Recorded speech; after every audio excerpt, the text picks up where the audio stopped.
Tur Belgisch bešmoram zāmātoju čāhotina uz vakcīnām den город пятый покажем кича благоустройство те обопеш имма был войтуш техникуш средстваш мало завтра посадила было а правительство и одеша на тысячу человек между двое Азбова, ну-ка. Рамзаматович, а ел поручение ЦОК, шестая полосная улица, уезд города. Кунталаджи Кишева.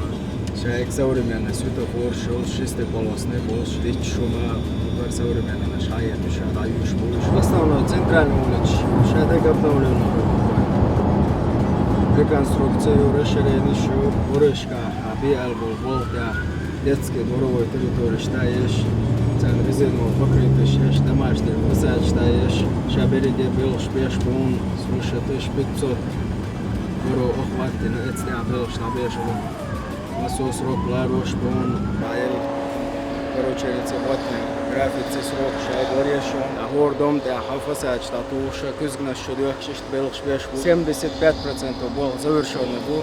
В данный момент благоустройство есть. Это был бешбу. Айсас масо еще асфальтан. Основание ума кетчина. Тол асфальт пульшин. Чаквал чангвалу.